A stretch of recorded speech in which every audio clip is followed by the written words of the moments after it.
bonjour à tous. Nous sommes réunis aujourd'hui pour Patrimoine 24 pour parler de petites et moyennes valeurs dans les portefeuilles des investisseurs.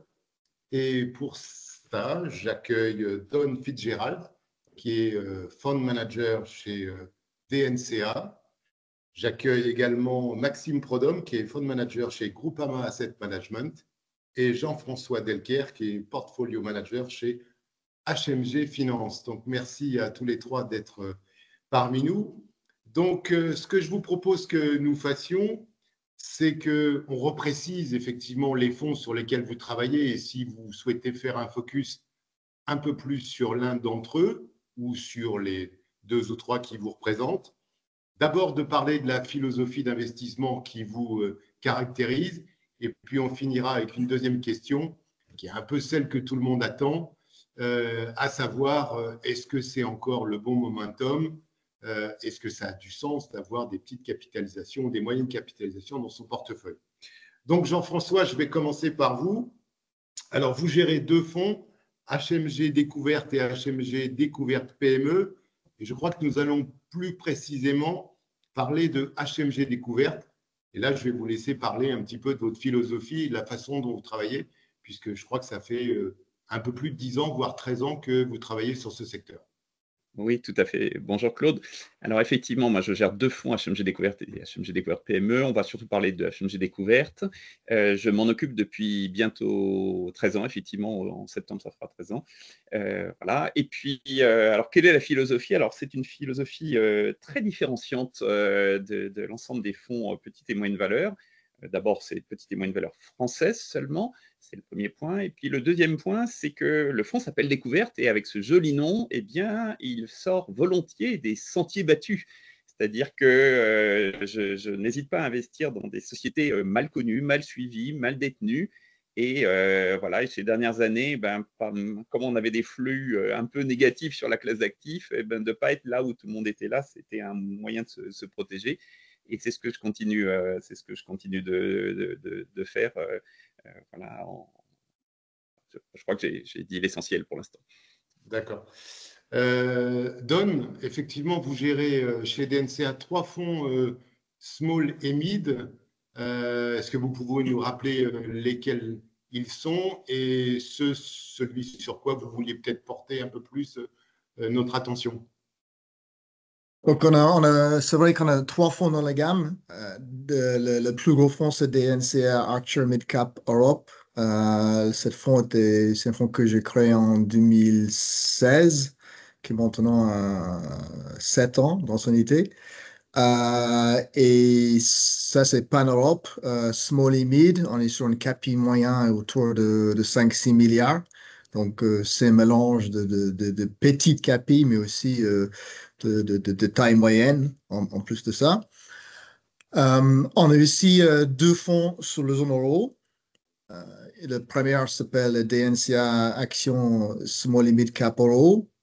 C'est la même philosophie, la même chose que le fonds Archer, mais spécialisé sur le zone euro uniquement. Cette fonds aussi va bientôt changer son nom.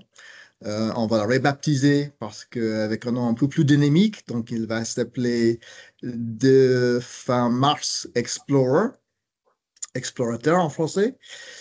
Et pour compléter la gamme, on a un troisième produit qui est aussi qui est un fonds zone euro. C'est un fonds qui respecte les normes de la fiscalité PME, PEA, PME français. Donc, cette fonds-là s'appelle DNCA Euro PME, qui est légèrement différent de deux autres fonds parce qu'il a cette particularité avec les fiscalités françaises. La philosophie de fonds, donc sur les deux fonds, on va dire principal, Explorer et Archer, c'est une philosophie de plutôt style blend. Donc on a trois poches dans nos fonds. On a ce que nous on appelle les compounders. Donc là, c'est des sociétés qui ont une certaine croissance correcte, pas forcément très très élevée, mais quand même supérieure à l'économie. C'est une croissance organique raisonnable, mais souvent avec l'addition des acquisitions complémentaires. Donc, cette poche-là représente à peu près la moitié du portefeuille. Et après, on a deux poches un peu plus value. Une, c'est la société en transformation. C'est à peu près un quart de le portefeuille. Donc là, c'est des sociétés qui sont bien, mais on pense qu'ils peuvent être meilleures et se développer. On voit un changement de stratégie ou un changement structurel ou une évolution de business model qui est positif. On essaie de positionner avant ça. Et la troisième poche, c'est les sociétés qui ont souffert d'un facteur externe négatif qui a fait mal à eux et leur industrie, mais que nous, on pense qu'ils vont sortir par le haut à terme. Et là, c'est des sociétés en retournement, sociétés en recovery. Et ça, c'est aussi à peu près un quart du portefeuille. Et l'idée avec ces trois poches-là, c'est qu'on arrive à un portefeuille équilibré, plutôt blend, plutôt core, qui peut traverser différentes phases de marché et être relativement tout-terrain en termes de style de gestion. D'accord, je crois que là, c'est assez clair. Maxime, alors vous, je crois aussi qu'il y a trois fonds chez Groupama qui occupent cette catégorie. Est-ce que vous pouvez nous les rappeler et puis en même temps, qu'est-ce qui les caractérise? Oui, en effet. Alors, moi, je suis gérant au sein de la gamme Avenir, donc, qui est gérée par trois gérants en tout. Ces trois fonds, donc on a trois fonds ouverts et des mandats. Ces trois fonds, donc, qui s'appellent Avenir, partagent la même philosophie d'investissement. Le fonds phare, c'est historique, c'est Groupama Avenir Euro. Donc, c'est un fonds small et mid cap investi sur la zone euro et qui est éligible au PEA. Le second fonds, donc c'est ce qu'on appelle le petit frère, parce qu'il a été créé après, mais il s'appelle Groupama Avenir Europe. Donc là, on élargit l'univers d'investissement. Et enfin, le dernier, qui est Groupama Avenir PME Europe. Donc lui est éligible au PEA PME et qui investit sur des micro et small cap européennes. Ces trois fonds, donc, comme je disais, ont la même philosophie d'investissement. L'idée est d'aller chercher des acteurs innovants et leaders dans leur secteur partout en Europe, quel que soit leur secteur. On cherche des sociétés qui sont capables d'avoir des fondamentaux très solides, notamment d'avoir des barrières à l'entrée très fortes, un pricing power très fort, et aussi et surtout la capacité en fait à croître de manière importante et sur le long terme, et ce, quelles que soient les conditions macroéconomiques.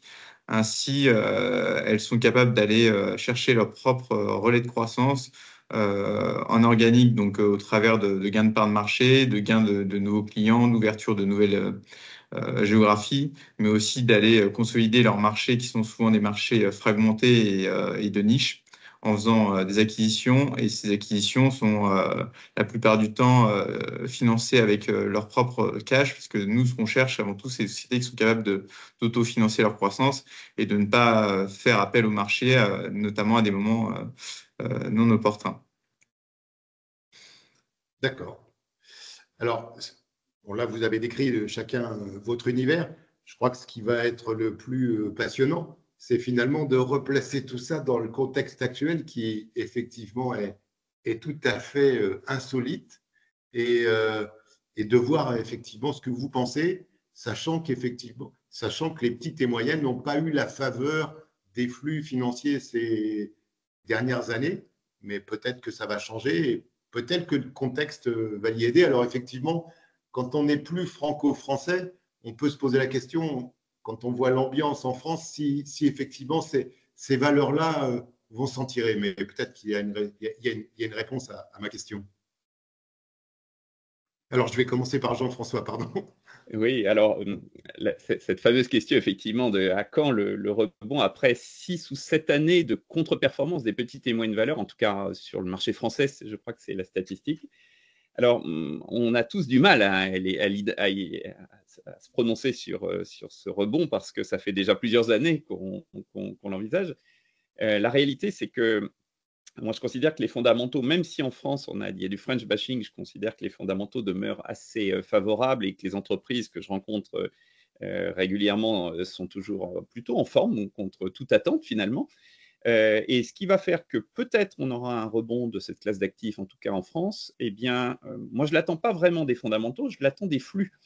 En fait, ça fait maintenant de très nombreuses années. Si vous vous rappelez, il y a eu le PEA-PME qui s'est créé, je crois, en 2014 et qui a entraîné pendant 4-5 ans des flux massifs sur la classe d'actifs. Et puis là, ça fait plusieurs années qu'on a le contre-coup de cet afflux, de cette souscription massive.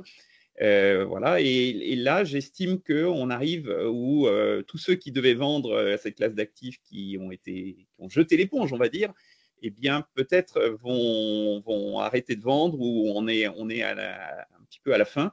Alors maintenant, c'est toujours difficile à dire, mais on peut considérer que là, on est un peu, en tout cas sur les petites valeurs françaises, à un climax de stress, puisque on a les ETF qui attirent la gestion active, la gestion passive qui attire les flux, les États-Unis qui attirent les flux parce que c'est le marché qui a été le plus performant. Dans l'Europe, l'Europe n'est pas très bien placée, mais la France est considérée comme le mauvais élève en ce moment, et donc les flux sortent pour aller sur d'autres pays. Et au sein de ça, eh bien, la liquidité, les gens vont sur les ETF parce que, par principe, un ETF, il est construit sur des grands indices et non pas sur des petites valeurs. Et donc, il n'y a plus personne sur cette classe d'actifs. Et moi, je considère que ça fait le lit pour une forte reprise qu'on n'attend pas aujourd'hui, mais ça peut aller très très vite. Et à ce moment-là, si ça part, eh bien, il faudra être dans le train parce qu'on se rappelle que cette classe d'actifs a été extraordinairement performante dans la durée et puis sur une période déjà maintenant qu'on a un petit peu oublié. Don, est-ce que vous partagez, je sais que vous le partagez un peu, mais est-ce que vous partagez cet avis? Est-ce que vous y voyez un peu plus clair? En tout cas, vous avez un univers peut-être un peu plus large. Puisque c'est l'Europe. Est-ce que vous avez la même perception des choses? Le small cap en Europe sous-performe le large cap en Europe. Depuis quelques années, peut-être un peu moins longtemps dans le durée qu'en France, mais quand même, le sous-performance relative depuis fin 2002 est assez extrême, en fait. Si on regarde aussi la valorisation relative entre small et large au niveau pan-Europe, c'est le pire qu'on a vu depuis, le plus attractif, pas le pire. La valeur relative est le plus attractif qu'on a vu depuis les crises financières. Donc, je pense que tout est réuni pour les investisseurs patients qui peuvent investir en durée. C'est intéressant aussi de parler les différents pays parce que c'est vrai que il y avait des périodes dans le passé où l'Italie, c'était les mauvais élèves. Il fallait y aller. Il faut se passer de se prendre le temps que les small caps d'un pays se retrouvent de valeur, mais c'était payant d'aller sur l'Italie. Il est 7-8 ans. De manière plus récente, la Grèce n'était pas du tout investissable. C'est un petit marché. Beaucoup de gens en partie en courant, mais nous avons fait des investissements en Grèce très rentables à terme. Donc, et en même temps, si nous on regarde aujourd'hui au niveau pan-Europe, le Suisse, c'est horriblement cher. Donc, France fait partie de la marché attractif aujourd'hui, mais la zone euro en général, il est quand même un peu moins cher que l'Europe du Nord ou le Scandinavie ou le Suisse. Le Royaume-Uni, c'est encore autre chose. Il a ses propres challenges, on va dire. Mais si on prend un petit peu de recul, pour nous, notre vie, pourquoi le small cap sous-performe depuis quelques années? Je pense qu'il y a pas mal de choses qui ont pesé sur ce segment. L'hausse de taux d'intérêt, l'inflation élevée, une économie domestique européenne qui était assez morose.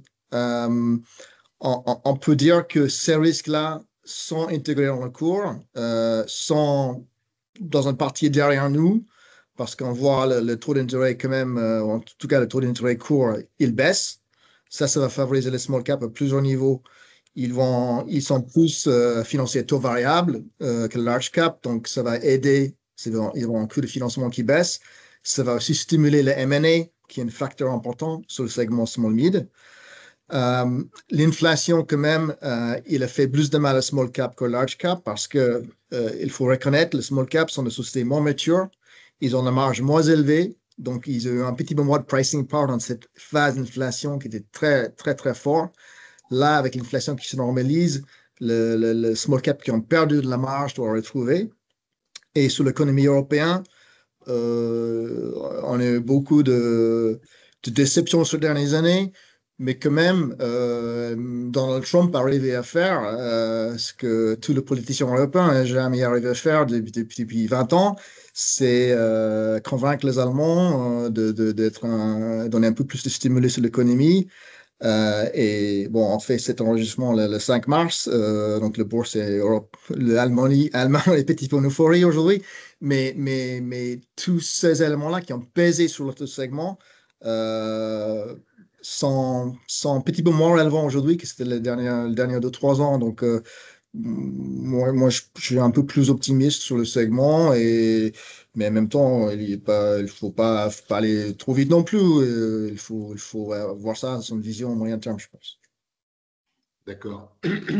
Alors Maxime, bon, c'est pas facile d'intervenir après tout ça parce que je suppose que vous partagez un certain nombre de valeurs avec vos deux collègues. Chez Groupama, est-ce qu'on pense la même chose? Est-ce que c'est un problème de flux? Et puis ici, on parlait de taux, est-ce que vous envisagez que les taux puissent continuer à baisser et favoriser cette classe d'actifs? En effet, comme vous l'avez dit, mes deux collègues ont déjà bien déblayé le terrain. J'ajouterais que ce qui a aussi pesé sur les small caps ces dernières années, c'est aussi enfin, si on regarde les indices small versus large, on voit aussi qu'il y a une sensibilité plus importante au cycle économique, étant donné que vous avez une part de société industrielle qui est plus importante dans les indices small cap versus les indices large cap. Donc, bien évidemment, ça joue aussi.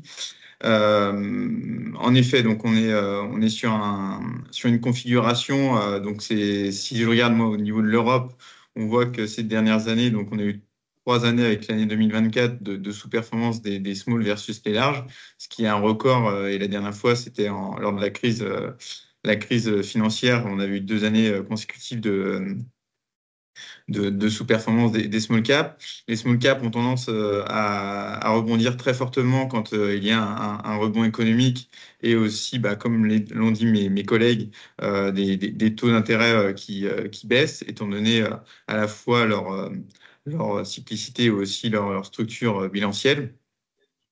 Après, quand on regarde aussi au niveau des valorisations, ce qui est aujourd'hui intéressant, c'est qu'on a une décote des small caps versus les large caps qui est environ de 15%, alors qu'historiquement, on était plutôt sur une prime de 10 à 20% et qui s'expliquait très facilement par le fait que en fait, les small caps, intrinsèquement, sont capables en fait, de croître plus vite que les large caps et donc se payent bien évidemment, enfin, doivent se payer avec une prime normalement. Autre élément aussi qui va dans le sens de ce que disait Don, c'est en effet cet environnement de taux et où on pourrait voir des baisses de taux encore. Ça devrait aussi aider à la fois les flux, mais aussi le retour des OPA. Donc nous, on l'a déjà vu au travers de nos fonds, notamment on a eu 2 OPA au cours des 24 derniers mois sur le fonds Groupama Avenir Euro, 8 sur le fonds PME. Et ça vient notamment en fait de la part des fonds de private equity qui, eux, en fait, quand on regarde un peu les multiples qu'ils paient, notamment en France, on est avec, ils payent une prime par rapport aux valorisations moyennes des small caps qui est environ de 10%. Or, on a des sociétés qui sont quand même plus liquides. Donc, on pourra avoir un regain d'intérêt de la part de ces fonds de private equity qui, pour rappel, ont énormément collecté ces dernières années. Donc, c'est aussi un élément à prendre en compte. Donc, aujourd'hui, en effet, je pense qu'il peut être intéressant de revoir cette classe d'actifs qui, pour rappel, a toutes les cartes en main pour aller plus vite et plus fort que les large caps. Bon, on voit que depuis le début de l'année, ça a l'air de plutôt fonctionner. En tout cas, il y a de la performance positive. On essaie de terminer sur un exemple d'une société que vous avez en portefeuille qui vous plaît bien et pour laquelle vous avez de bonnes raisons de la détenir, ce qui donne la philosophie peut-être de vos fonds également. Jean-François, c'est possible?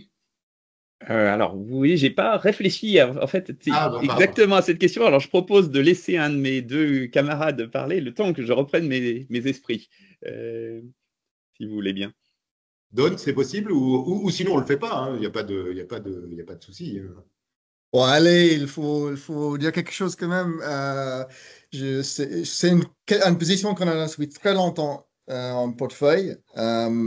C'est une de Compounders. C'est une société irlandaise, mais côté Royaume-Uni, côté Londres, qui s'appelle DCC.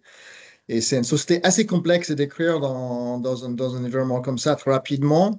Mais c'est une société, c'est un conglomérat avec 3 divisions et qui maintenant a fait le choix de se vendre d'où ses activités, son activité de santé et son activité de distribution de IT,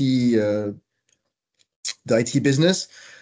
Et on pense qu'avec ces 2 ventes-là, ça va couvrir en grande partie de la capital boursier aujourd'hui de l'entreprise.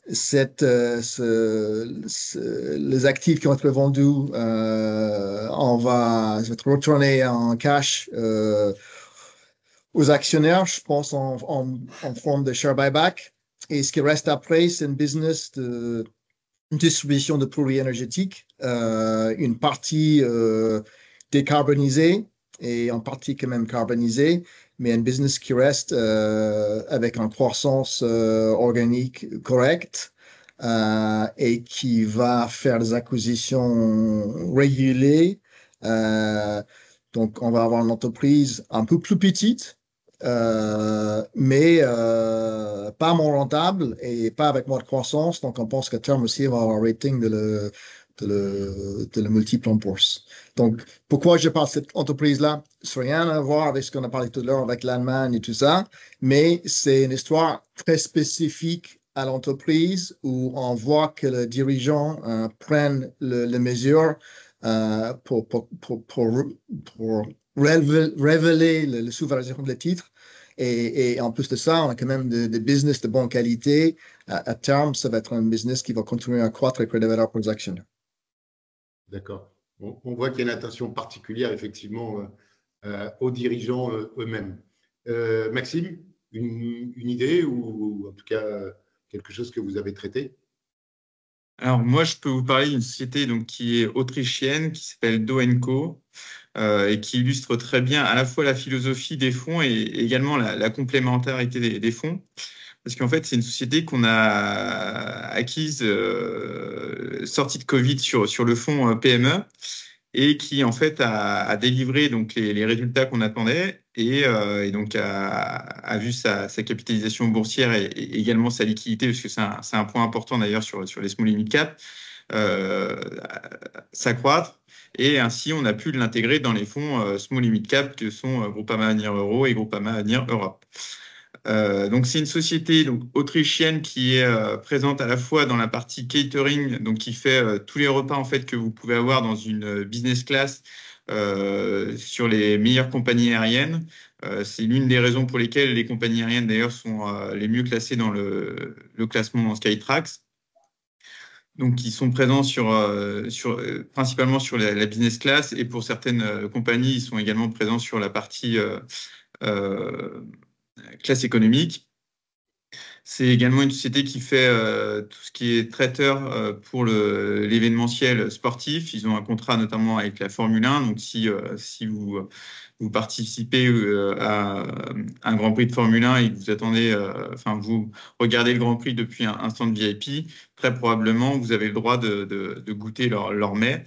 Et ils sont également aussi présents au travers de quelques restaurants et quelques lounges aussi au travers de l'Europe et aussi des États-Unis. Donc, c'est une société en fait que nous, on aime beaucoup. Pourquoi? Parce qu'en fait, alors bien évidemment, en sortie de Covid, ils ont été capables, ils ont bénéficié du rebond du trafic aérien. Mais en plus de ça, ils ont réussi en fait à gagner des parts de marché grâce à la qualité de leurs produits, et aussi parce qu'en fait, les deux leaders dans leur marché étaient dans des phases un peu compliquées, notamment avec des bilans fragiles sortis de Covid. Donc, finalement, ils ont dû revoir leur politique, enfin leur stratégie, qui était avant tout basée sur des prix. Maintenant, ils doivent plutôt faire de la qualité. Et là, vraiment, Do & Co est bien au-dessus de ces deux acteurs, étant donné qu'ils ont vraiment les meilleurs standards et qu'ils sont capables vraiment de satisfaire les clients des compagnies aériennes, sachant que pour une compagnie aérienne, le prix d'un repas, c'est une part assez faible de leur coût, et donc ils préfèrent quand même avoir quelque chose de qualité. Donc ça vient d'ailleurs mettre une certaine barrière à l'entrée, parce que finalement, quand vous êtes une compagnie aérienne, vous allez avoir du mal ou peu de motivation quelque part à changer de fournisseur pour gagner quelques euros, étant donné que vous allez prendre un risque très important sur votre réputation et la qualité de votre service. En plus de ça, donc, comme je vous l'ai dit, donc, la société continue de gagner des parts de marché, gagner des contrats. Donc, clairement, elle est capable de générer sa propre croissance, quel que soit le trafic aérien. En plus de ça, bien évidemment, ils améliorent leur marge. Pourquoi? Parce que, en fait, ils ont des cantines qui sont, enfin des cuisines, pardon, qui sont disposées dans différents aéroports. Et en fait, ces cuisines sont optimisées, enfin, le taux d'utilisation est optimisé. Plus vous ajoutez de compagnies aériennes, plus vous pouvez les utiliser. Vous n'avez pas besoin d'ouvrir une nouvelle cuisine pour chaque compagnie aérienne. Donc, bien évidemment, vous améliorez vos marges.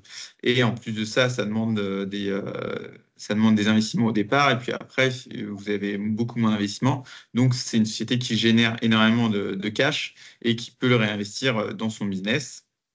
C'est une société aujourd'hui qui fait à peu près 2 milliards 4, 2 milliards 5 de capitalisation boursière, qui se paye avec un price earning ratio de 21 fois l'exercice en cours, avec une croissance des bénéfices par action proche de 15%.